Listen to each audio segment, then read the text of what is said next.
ગીર સોમનાથના સૂત્રાપાડામાં જળબંબાકાર બાદ વરસાદી પાણી ભરાઈ ગયા છે। પ્રસ્તાવાડા ગામે અનેક ઘરોમાં વરસાદી પાણી ભરાયા। 200થી વધુ ઘરોમાં પાણી ભરાતા લોકોને હાલાકી થઈ રહી છે।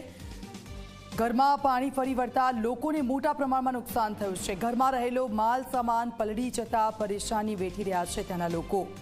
રાબજુ સતત વરસાદ।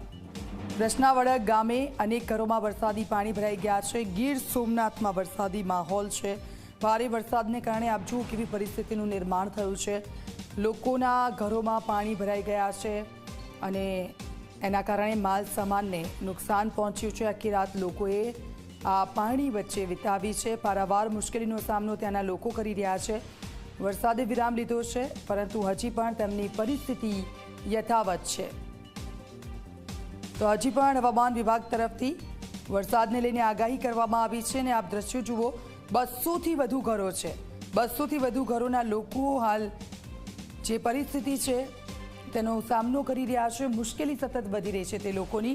સંવાદદાતા કૌશલ અમારી સાથે ફોન લાઈન પર જોડાઈ ગયા છે। કૌશલ, ભારે વરસાદ, ઘરોમાં પાણી ભરાઈ ગયા છે, લોકોને કેવી હાલાકી ત્યાંના લોકોને પડી રહી છે આ વરસાદને કારણે? જી દીક્ષિતા, વાત કરવામાં આવે તો ગત રાતની અંદર જે વરસાદ પડ્યો છે, આમ જોવા જઈએ તો ગીર સોમનાથ જિલ્લા સમગ્રની અંદર જે ધોધમાર વરસાદ છે તે પડ્યો હતો ગત રાતની અંદર।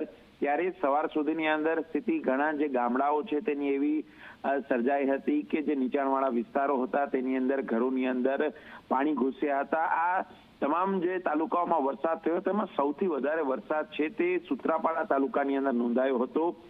ગત રાત્રિ દરમિયાનની વાત કરવામાં આવે તો 12 ઇંચ જેટલો વરસાદ જે ગઈકાલના આખા દિવસની અંદર નોંધાયો છે, જેને કારણે પ્રશ્નાવડા સહિતના સૂત્રાપાડાના અમુક જે ગામો છે તેની અંદર પાણી ભરાયા હતા અને 200થી વધારે ઘર જે પ્રશ્નાવડા ગામ છે તેની અંદર આ પાણીની અંદર ભરાતા લોકોને ઘરવખરી પલળી હતી। લોકોએ પોતાના ઊંચાણવાળા વિસ્તારો તરફ પલાયન કરવાની પણ ફરજ પડી હતી।